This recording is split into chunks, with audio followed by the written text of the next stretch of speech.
Come here, get a small glass, Bobby. Just...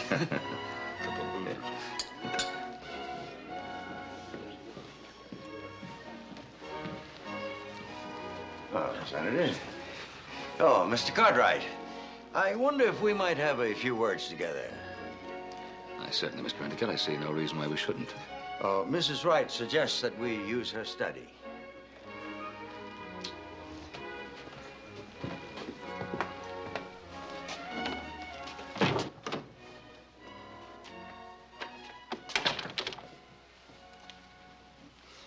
I wanted to meet you for a long time.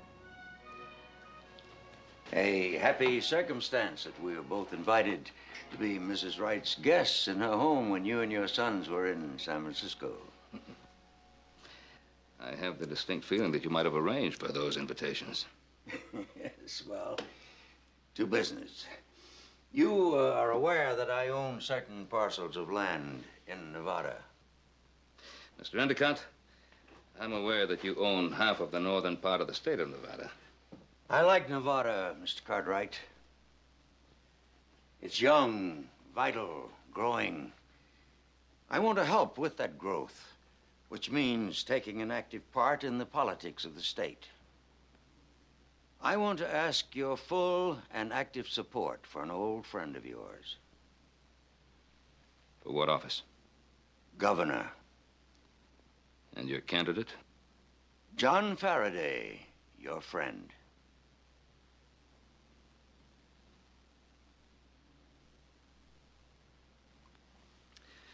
Well, Mr. Endicott, our present governor has served this state capably and honestly. And he wishes to remain in office. And he has my full support. Faraday is counting on you. I've known John for a long time. And I admired him. Until he became your tame judge. My tame judge. Didn't you pay for all his campaign expenses when he ran for office in Virginia City 2 years ago? John Faraday's been a good judge, and you cannot say otherwise. Yes, it's true. But so far, he hasn't had to rule on the legality of any of your land transactions. That's when he begins to earn his keep, isn't that so? Be careful how you slander me, Cartwright. I don't consider it slander to say that a man like you wants a governor who will come running whenever you whistle and do exactly what you tell him to. Mr. Endicott, you have a reputation for corrupting everything you touch. Now you want to control a governor so you can corrupt this state. You're not going to do either. I promise you that. Is this a declaration of war, Cartwright?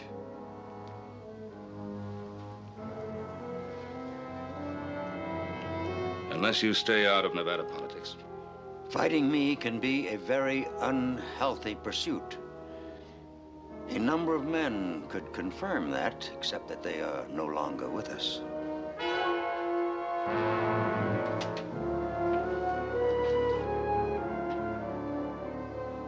Are you threatening me? Make of it what you will, but don't get in my way.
Excuse me.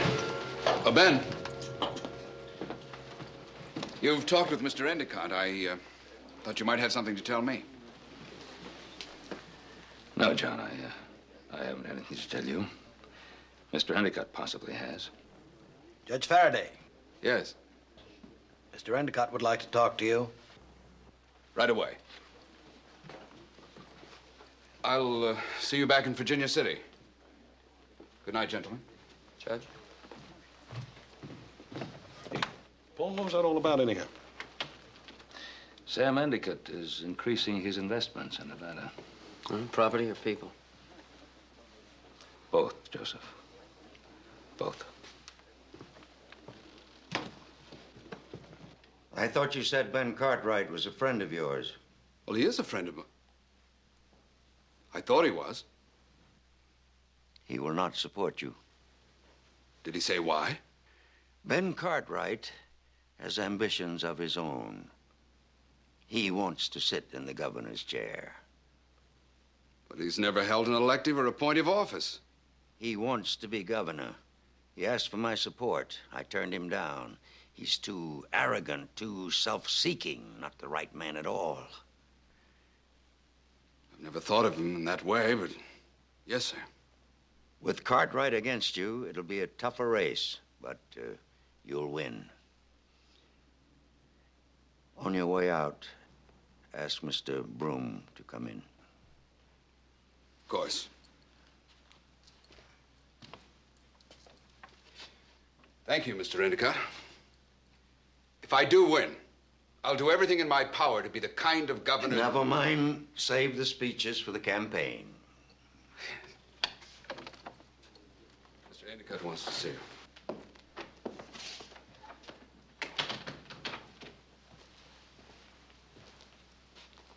We've got a fight on our hands.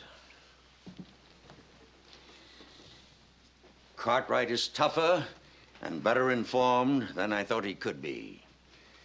It's an error in judgment, Broom. And Faraday, is he still in the bag? He'll do as he's told as long as he can convince himself that it is for the common good. But that's only half of our problem. Cartwright is going to search for ammunition with which to fight us. If he digs deeply enough, he might discover our plans for the development company. If he does, we'll buy him off. Not a chance. Ben Cartwright is a highly moral man.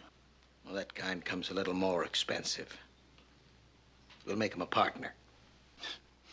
He wouldn't listen to that for 1 minute. Well, there's only one answer. Not so fast.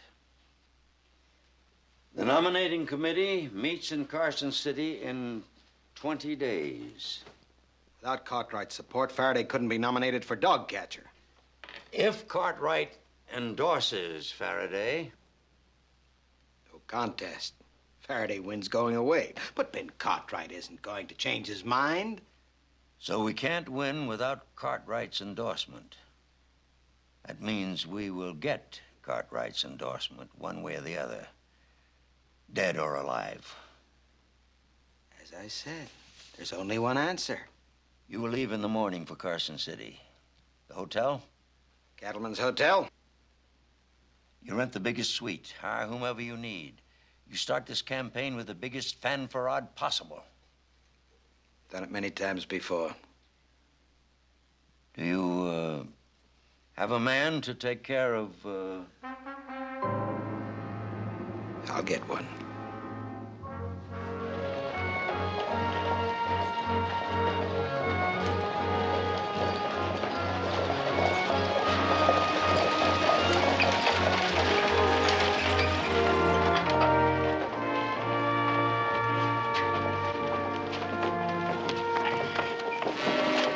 Hey, throw my bag down, will you, friend? Oh, much obliged, old-timer. Anytime you're in the market for Hastings hardware, best in the West by test, you remember old Welburn White. Drummer par excellence.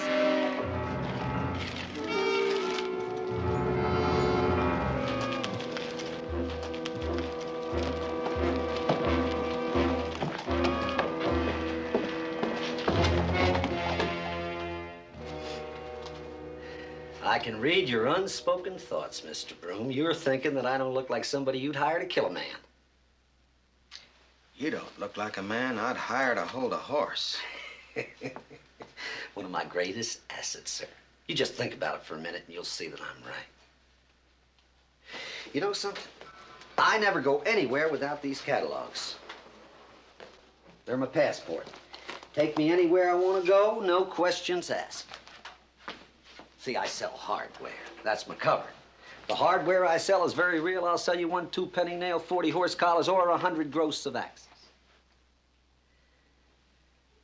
Now I carry another little book that I only show to special people, like yourself. Go ahead, open it up. Prominent Denver attorney found dead. No clues. I'm gonna turn the page. Oh, now that's a good one. Wyoming mourns unsolved murder of state's attorney. And you know something? He never went anywhere without a bodyguard.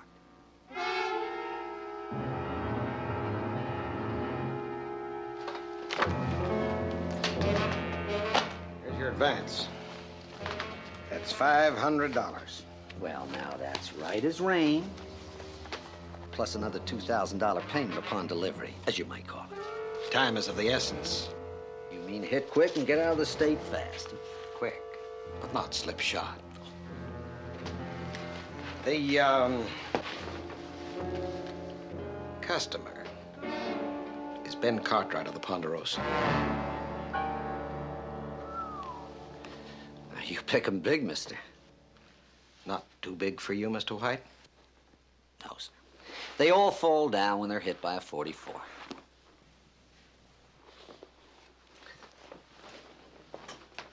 Ben Cartwright. I'll have to have a whole new chapter just for him in my little book. I'll leave on the first stage for Virginia City. Oh, come on, relax, Mr. Broom. I guarantee satisfaction. As of right now, Mr. Ben Cartwright is as good as dead.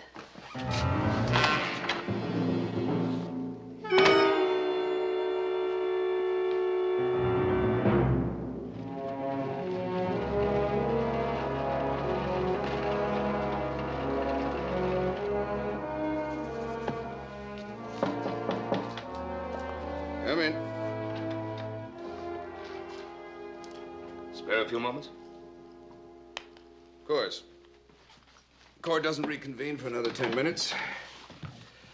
Part of a judge's obligation to be available to the public. Thank you. Sit down.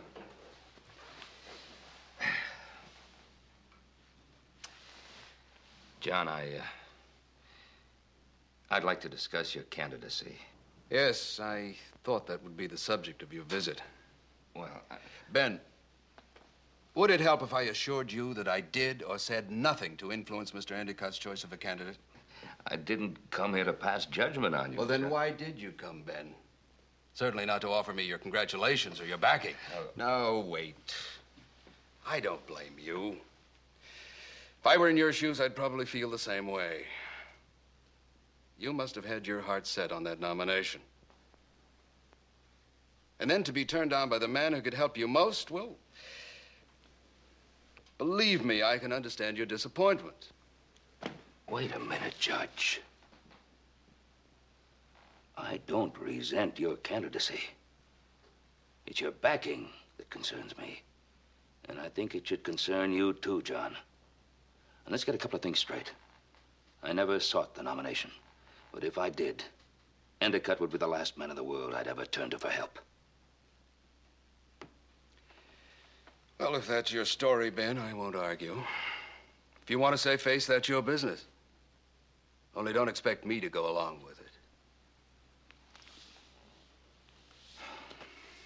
All right, John. That's what you want to believe. Let's talk about the governorship. And you, and Endicott. Why is he backing you? Because he's my friend. And he knows I'll do everything I can to be a good governor. John, I'm going to lay it right on the line. What's in it for him? Oh, I see through you now, Ben Cartwright. You'd like to get at Endicott through me. Well, it won't work. Endicott is an honest man. Who just happens to want to pay all your campaign expenses. Now, if you have a quarrel with Endicott, that's personal. I have nothing to do with that. But don't impugn his honesty or mine. Court convenes in 2 minutes. Was there anything else on your mind, Mr. Cartwright? No, I guess not. The worst part of all this is you believe everything you said.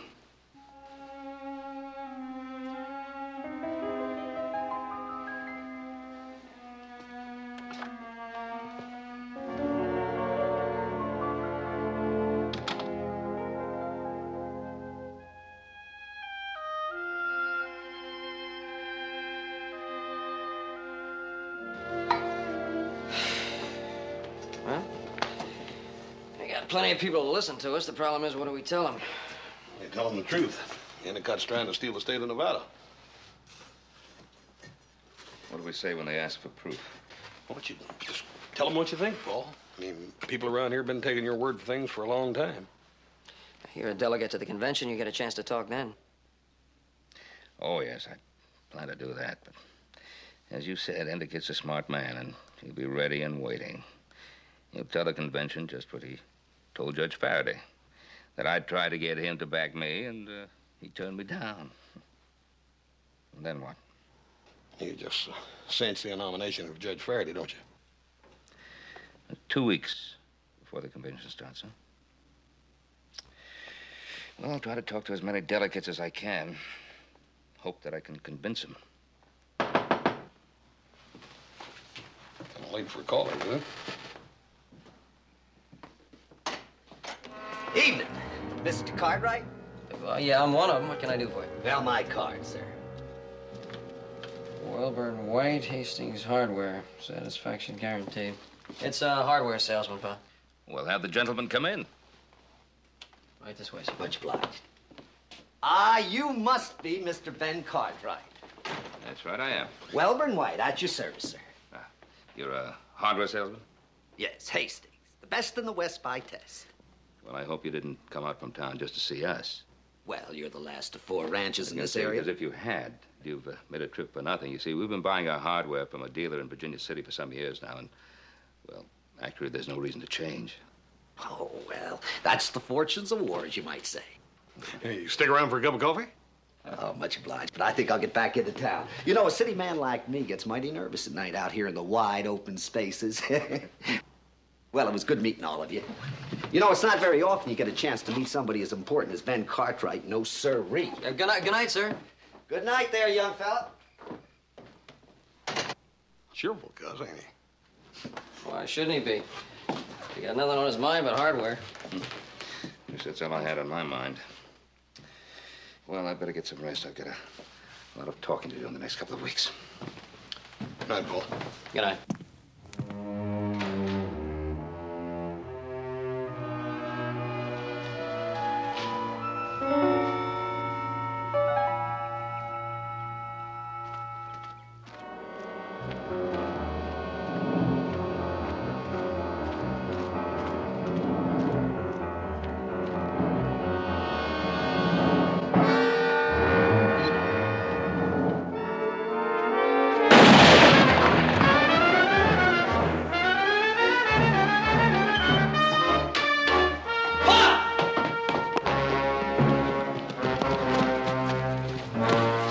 How about it? Just grazed him. He's still alive. See anything? No. Let's get him to the house. Get his feet.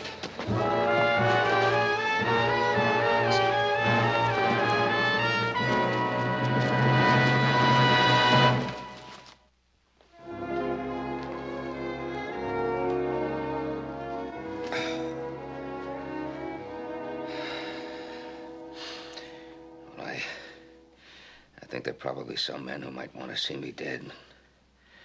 There's only one I can think of right now. Endicott. With that night, San Francisco, Mrs. Wright's, he threatened me with murder. I thought I was bluffing. Well, from what I hear about Endicott, he's capable of anything. What about bushwhacking? Would he risk a hanging? All kinds of men you can hire to do some bushwhacking for you. Well, so how do we prove it? Don't get in my way. Those are the last words he said to me. Don't get in my way. I got in his way. I got in the way. The thing he wanted most. Friday's nomination. Well, we can't let him get away with it. Yes, we can, Joe. We can and we will. Boss, that bushwhacker, he wouldn't have any way of knowing whether I was dead or not, would he? Oh, no. I don't reckon there's any way he could. Yeah. All right, then. One of you will go into Virginia City. And you'll announce my death. What are you talking about, your death? What for? Now, that Dr. Wilson, he's a man that'll help us in our kind of fight, I think. Talk to him first. We're gonna fix Endicott once and for all.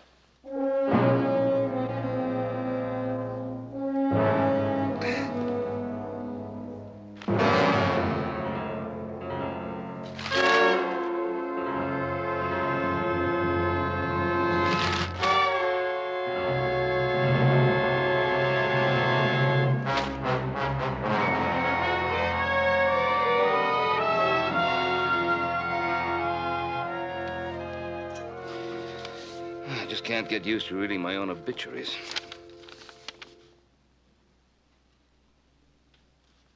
Well, all this fills me with a great deal of respect. I had no idea I was such a wonderful person. Paul, you don't suppose them fellas might be stretching a little? I'm sure they were, but I sure hate to play this kind of cruel trick on some very fine people. Well, as soon as they find out why you're doing it, they'll forgive you. I hope so.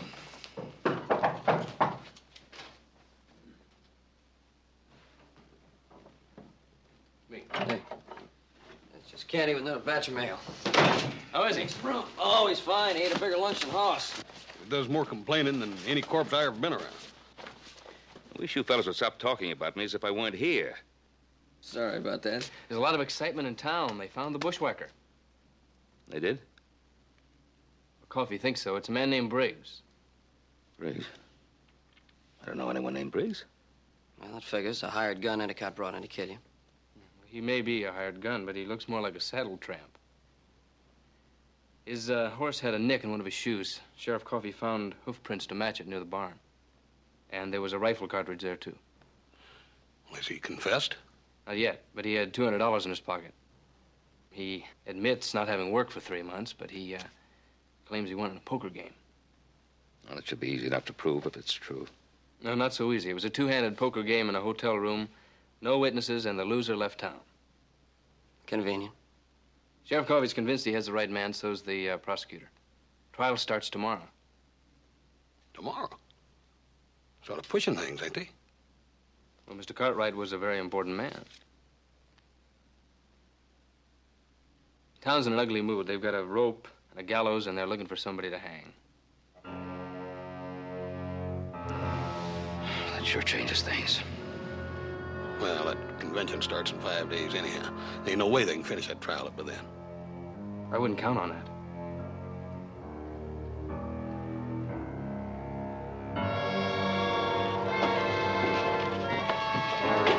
All right, you men, hurry it up.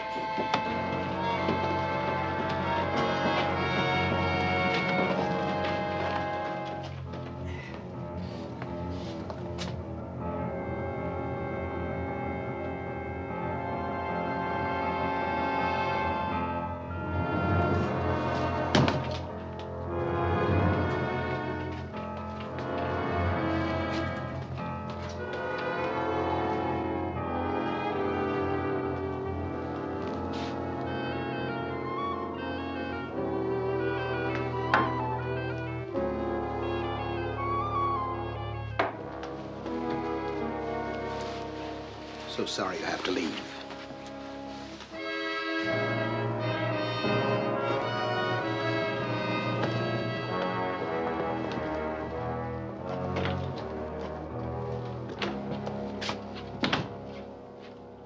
So now we have female delegates.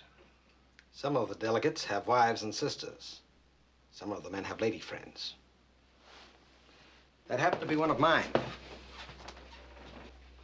What else have you accomplished? I spent a lot of your money. Where I had to, I promised State House help. And where I could, I bought the votes. We have votes enough? Almost. And the Cartwright? $2,500. I also had to buy you a forger. That was another $750. I didn't know that they were that expensive. I always find it wiser to pay what they ask. Otherwise, they might sign your name to a check.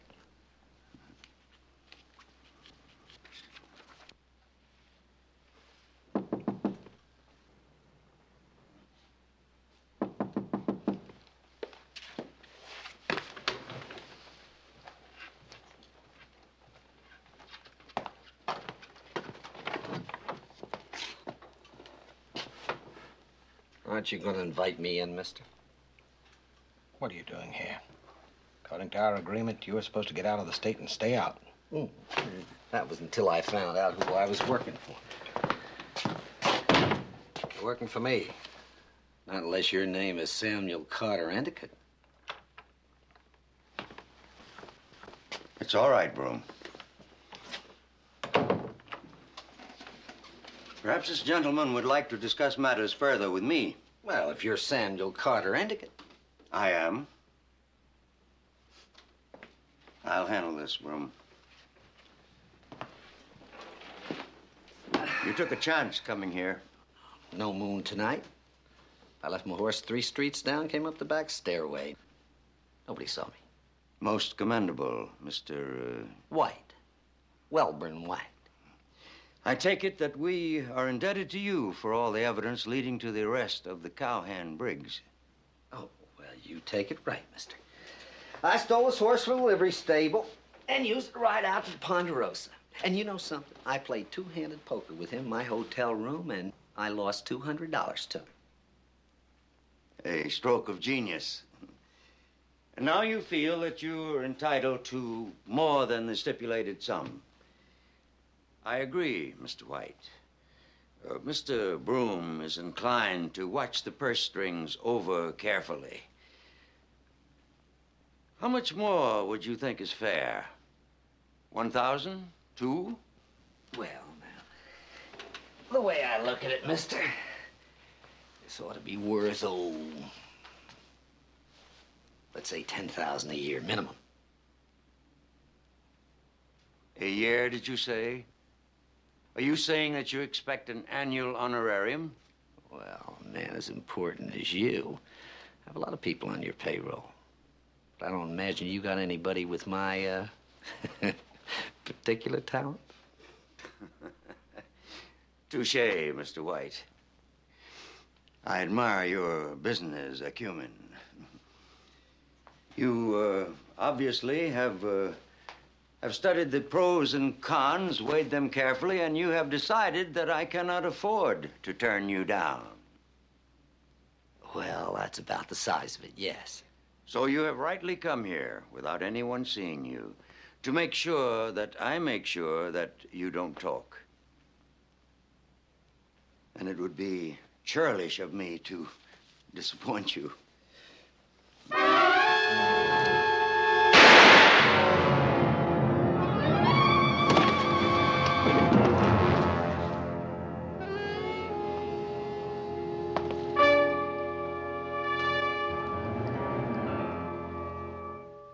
You will find his horse and get rid of it.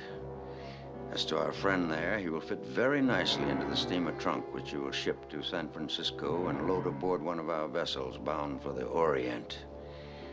Fortunately, that poor devil Briggs will pay for Mr. White's crime.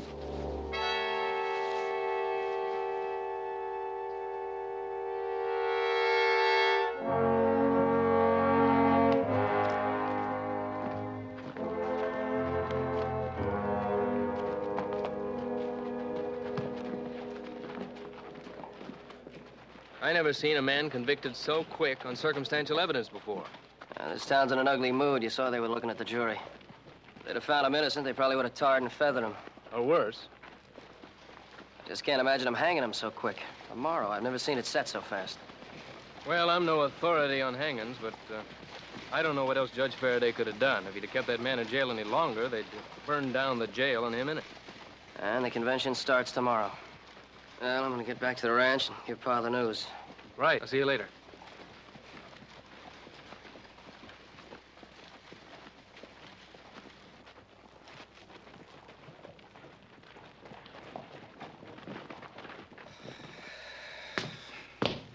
I sure didn't think they'd rush through that trial so quickly. All we needed was one more day. One day. And what do we do now?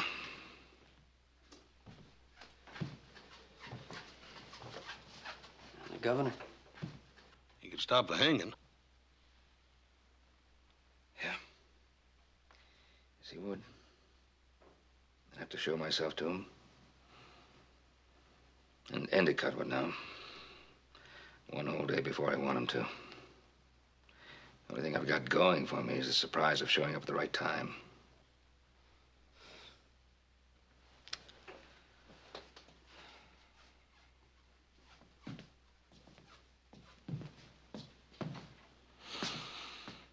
The convention opens tomorrow morning. What time?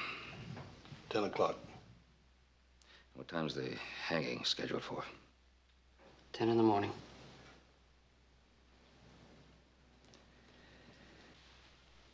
Well, we'll ride into town tonight after dark and get Judge Faraday to issue a stay of execution. He's Endicott's man. What other choice do we have?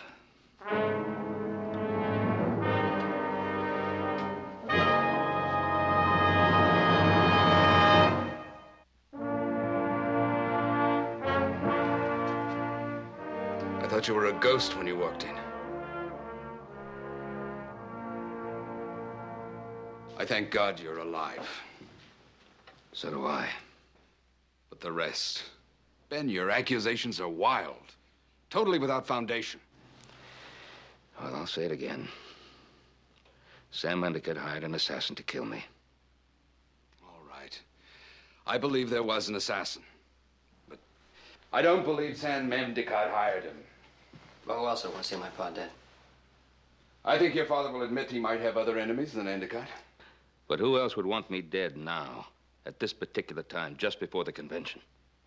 It's conjecture, supposition. Ben, can you prove any of these things in court? Not at this time. Well, then your accusations are pure slander. Mr. Endicott can sue you for everything you own and win. I know that. But given time, I think I can force Mr. Endicott to expose himself. I'll never believe Endicott had anything to do with it. Well, if Pa didn't believe it, why do you suppose he pretended to be dead? To get even with Endicott. For what? For backing me as a candidate in place of him. I told you before, I'm not a candidate now, and I never have been. Endicott said you came and asked him for his support. You've known my father a long time, Judge Faraday. Have you ever known him to lie? All right, Endicott exaggerated. John.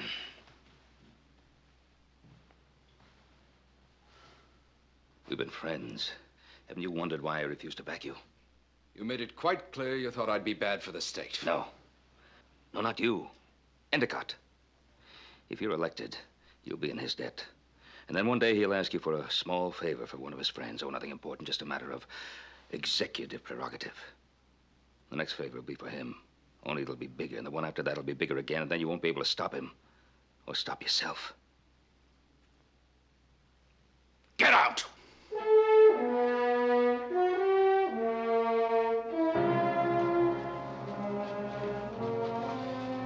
Get out and leave me alone.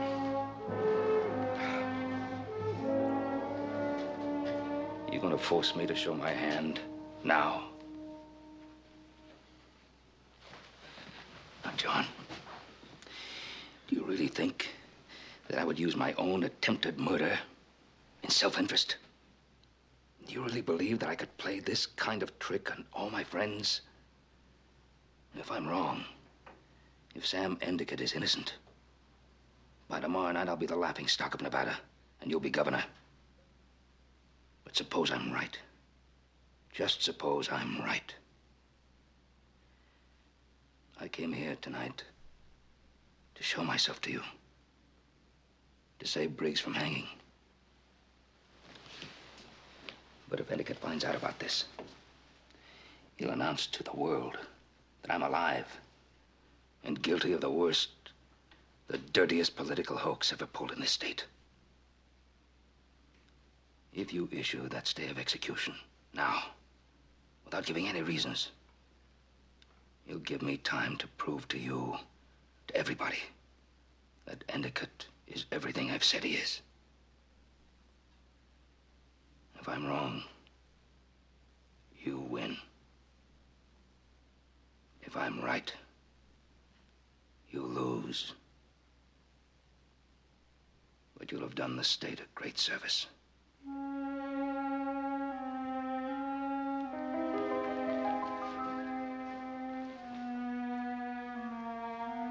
This is the biggest decision of your life, John.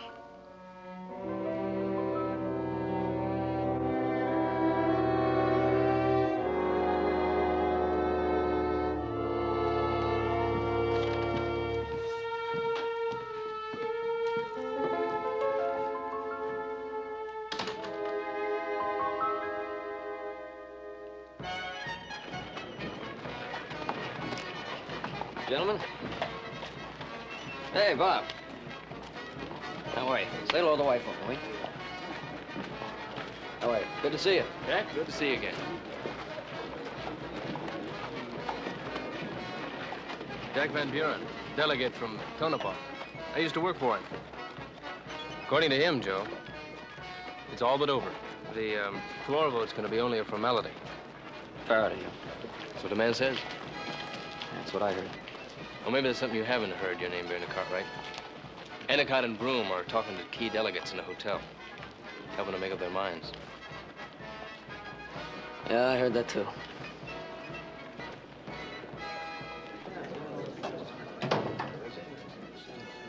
Hi, how are you? How's the wife and the new daughter? Jim? Oh, yes. Mr. Endicott would like to talk to you now. Fine. Do we?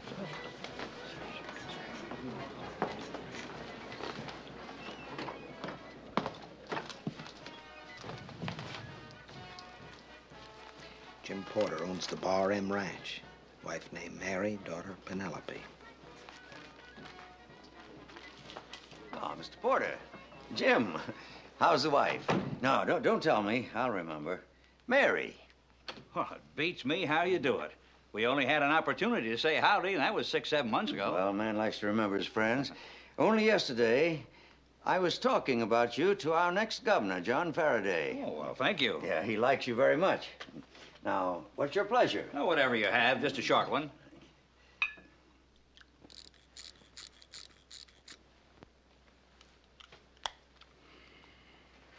I'm complimented you picked me. I had to pick someone I could trust, Senator. I only wish I could be of more help.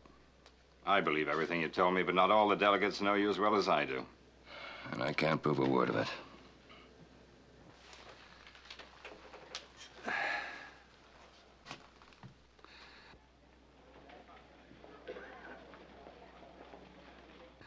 You know the man who controls the key delegates is going to win this battle. Gentlemen, delegates. Your friend and mine, the Honorable Samuel Endicott, would like to say a few words. Thank you, gentlemen. In a few minutes, the convention will convene, and the serious business of nominating our next governor will begin.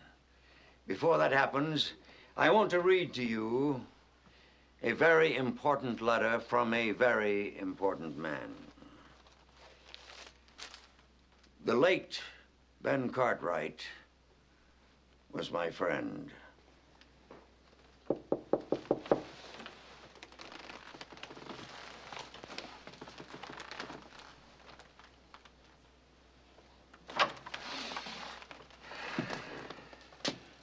Senator, I think it's about time you got down there.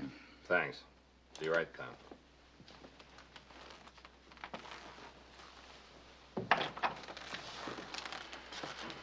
Well?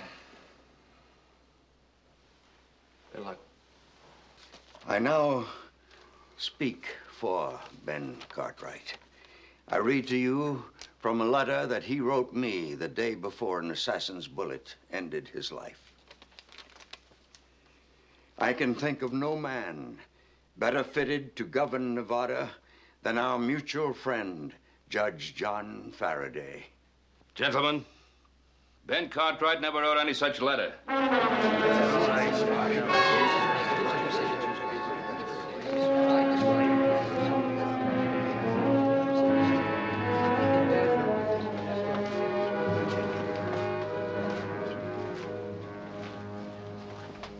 Yes, I'm alive.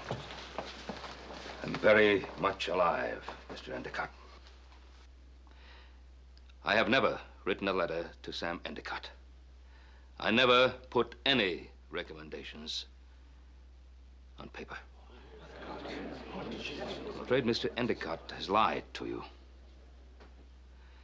He is not my friend. He is not your friend. He is certainly not the friend of the state of Nevada. I told him I would not support Judge Faraday. And when I further told him that I would support none of his nominations, he hired that assassin to kill me.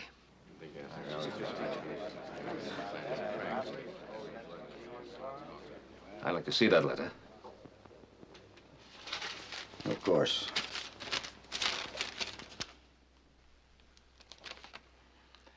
This isn't even a good forgery.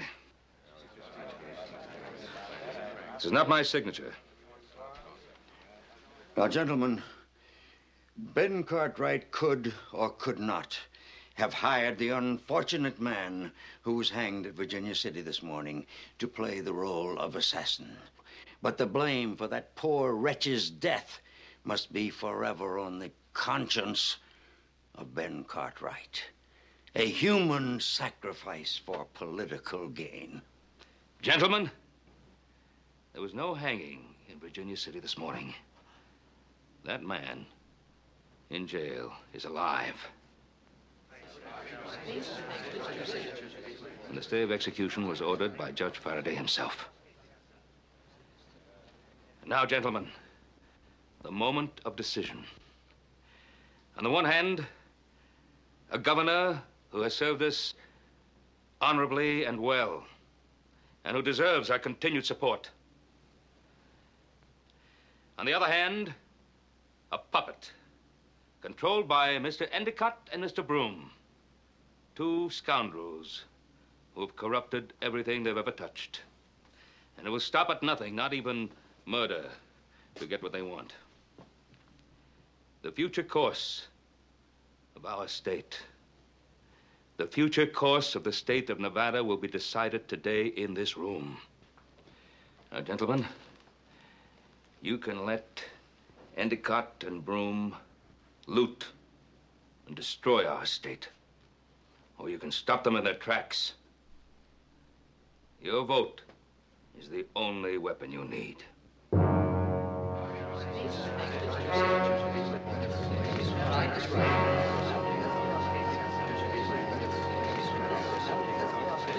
Hold up, Ben. I'll be proud to walk on the convention floor with you. Come on.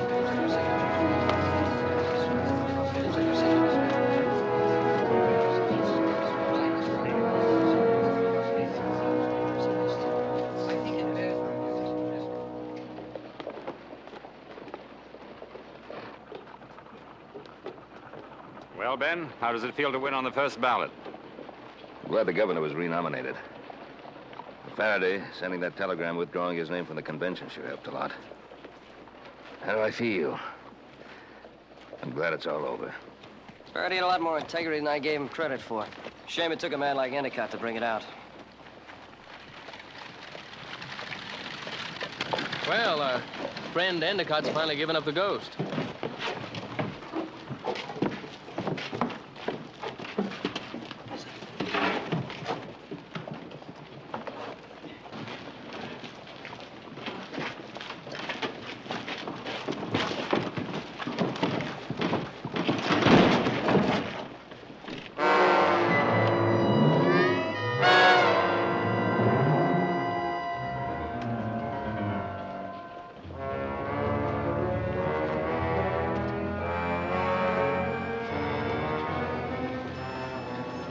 The hardware salesman.